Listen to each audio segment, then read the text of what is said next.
excited set tonight by spoiling the end of Endgame, but one of you lot ruined that, so I'll just stick with what I originally had. So this is a film-themed gig, plays right into my hands. I love films, I've got too many favourites to count. But one thing I love about film as an art form, I think it's the greatest art form in the world, is that it's always changing, it's always advancing.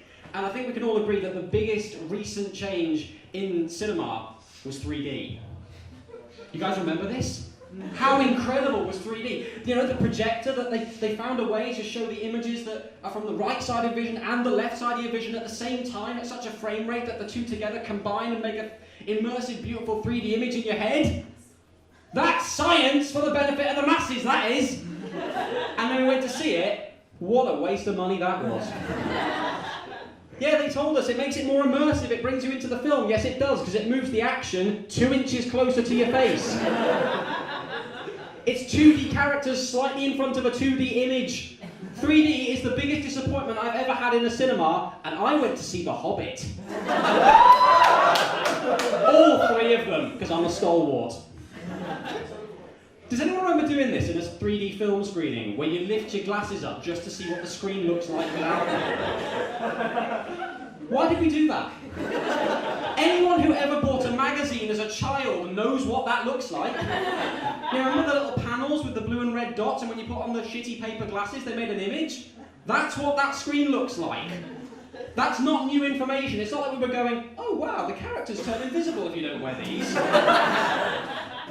They're sunglasses, they're not Spectre specs. That's a little Harry Potter reference for you, by the way, that I had to Google myself, so don't worry if you didn't get it. But I was talking about 3D, and I remember the first 3D movie I ever went to see. It was Ice Age 3, Dawn of the Dinosaurs. What a classic. And Ice Age 3 is one of those weird films where on its own it's fine. I enjoy that film for its Simon Pegg content. But if you look at it in the context of the franchise it belongs to, it just doesn't make sense. Like, Ice Age 1, you have animals find human baby in the wilderness and they protect it. Ice Age 2, you have global warming. And Ice Age 3, you have a secret ecosystem of dinosaurs in the Ice Age, complete with volcanoes and rivers under the ice that no one knew about. It just doesn't make any sense. Lots of franchises do that, I find. They have like their weird installments, like Harry Potter, for example. You've got 2 sunny, beautiful, wonderstruck movies followed by the emo phase of The Prisoner of Azkaban. It's perpetually dark there, I don't know why. Star Wars, you have the first 2 original movies are important, groundbreaking pieces of cinema, are about power and self-discovery, and then you have a film in which a bunch of teddy bears beat up the most inept soldiers ever put to film. And then you have basically 2/3 of DreamWorks' entire output. And just to be clear, I'm not saying any of those films are necessarily bad, except DreamWorks. The Boss Baby. What the fuck was The Boss Baby? But it's just they don't gel with the whole franchise. However, there are franchises that have their bad installments. And I think the worst one for me is Indiana Jones. Now, if you're not particularly aware of Indiana Jones, what it is, it's these series of films directed by Steven Spielberg and produced by George Lucas. And they're about this archaeology professor in the 30s who goes on perilous missions all over the world to find historical or religious artifacts. In the first one, he finds the Ark of the Covenant. In the second one, he finds these Hindu holy relics. And in the third one, he finds the Holy Grail. And all this while still managing to be a complete cynic about religion as a concept. Go figure. And then there's the fourth one, which features him surviving a nuclear blast by hiding in a fridge, and then immediately losing his job and going on this mission to resurrect the most generic alien of all time, with a character who's so Shia LaBeouf it can't be healthy, while he's pursued by Kate Blanchett's character, who's about as Russian as John Wayne wrapped in an American flag. It's a ridiculous film. And now, get this, I find out literally a week ago, they're gonna make a 5th one! Are they doing this just to piss me off? Well, they're executives at Paramount going, hey, the little fucker's about to do his first set for the Comedy Society. What's he going to do it about? Indiana Jones, well, let's release a 5th one and mess his head up. Just leave me be! But the funniest thing about how bad that film is that you can tell Steven Spielberg never wanted to make it in the first place. Seriously, you load up the behind-the-scenes feature on the DVD of that film, and the first thing he says is that he didn't think the franchises needed a 4th film. And yet he made it. So I'd have really loved to have been a fly on the wall when George Lucas tried to convince Steven Spielberg to make that terrible film. And because this is a comedy gig, I'm going to do it for you.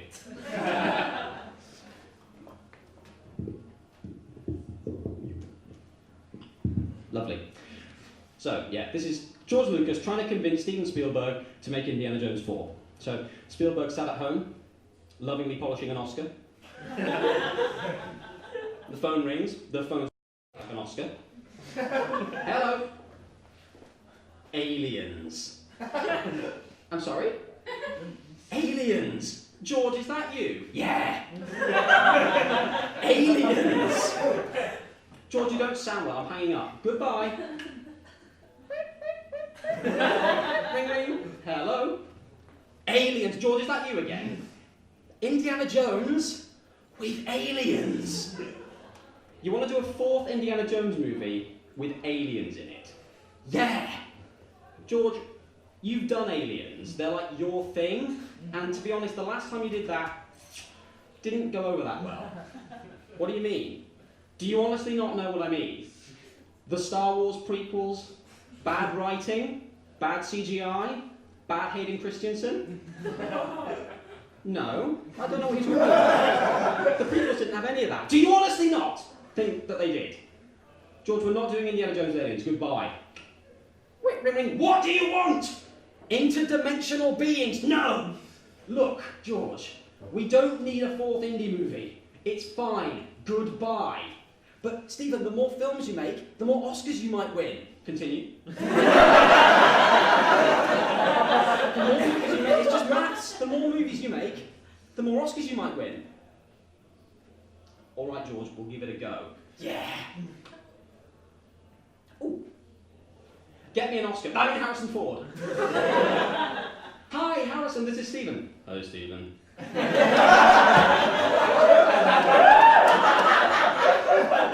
What's going on?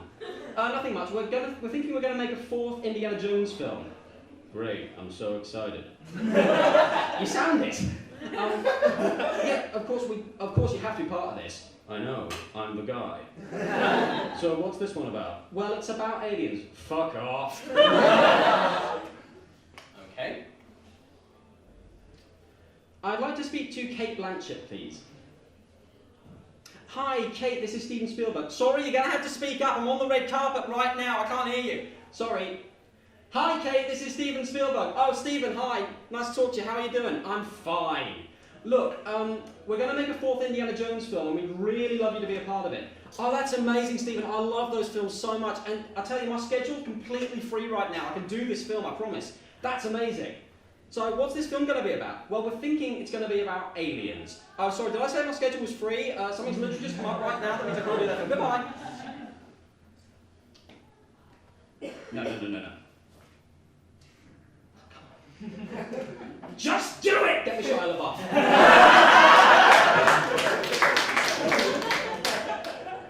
What's up? Hi, Shia LaBeouf. This is Steven Spielberg. You're Steven Spielberg. I'm Steven Spielberg. We're all Steven Spielberg. Okay. Look, we're going to make another Indiana Jones film, and we'd really like you to be a part of it. Sweet. What's it about? It's about interdimensional beings. Aren't they basically just aliens? Yes. We're all aliens to somebody, dude. Are you high by any chance? Totally. Goodbye. Fuck it. Get me Ridley Scott. What? Aliens? Yes! Ladies and gentlemen, I have been and will continue to be Joe Dart. Thank you, good night. Thanks for telling them to get drinks after we've gone, Callum, because now they're not going to listen to a word we say. Right, this will be fun. Yeah, I haven't yet managed to do one of these without screwing it up somewhat, so this time I've forgotten my script. Let's see how this goes. Don't know why I did that. This is called the Lad vs. Guy poem. Alright, I'm a lad, and it's nice to meet me. I like my banter decent and my Nando's cheeky. And with snapbacks and sleeve tats and clothes with checkers, it's all back chat and beer mats and quality techers. I've got a short back and sides and it's floppy on top, and I take seconds in bed if they're sloppy or not. Hello.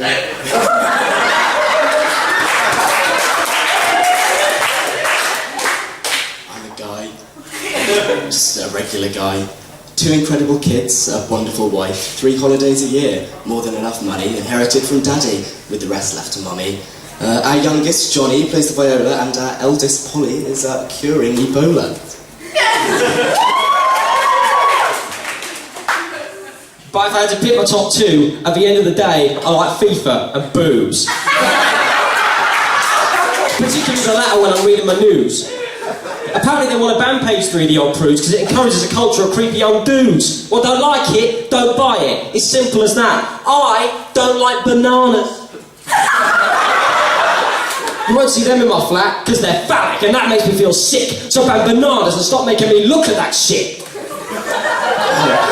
Okay then, matey. This is just a maybe, but that's how people feel with page 3. Having it shoved in your face and invading your space in the broad light of day, and in this day and age, is the more I can say, that seems crazy.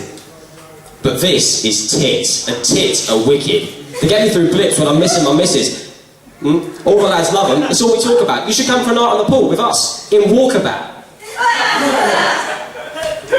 All you lads talk about is shagging and beer and trying to bang any poor girl who comes near.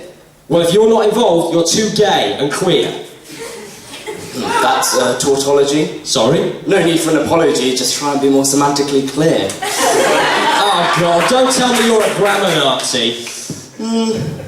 No, I do it for the hell of it. I'm a grammar Tory. I only correct sentences if there's a direct benefit for me.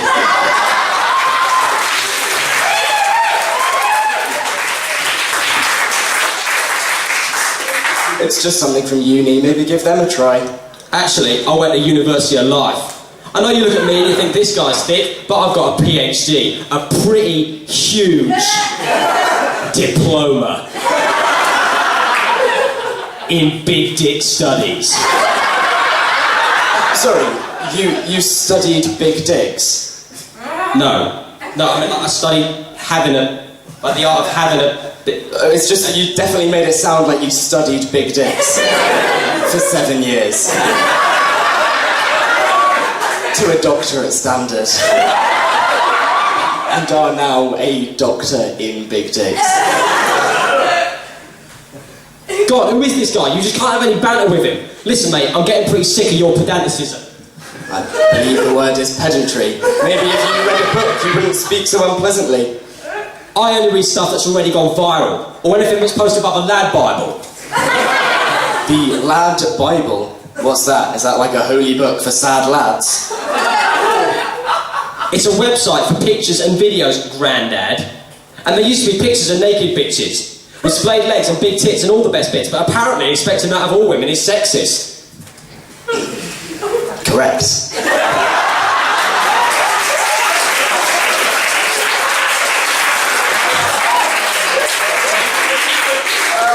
It's much less accepted to, quite honestly. Objectifying has become objected to, ironically.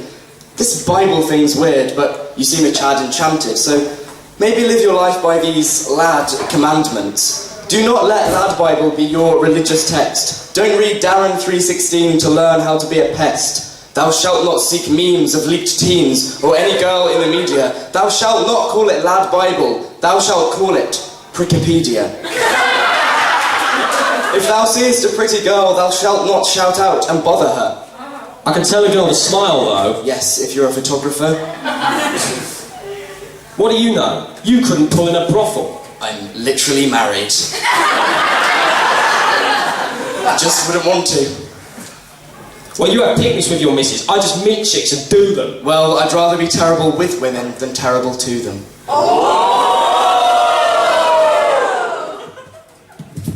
Gay.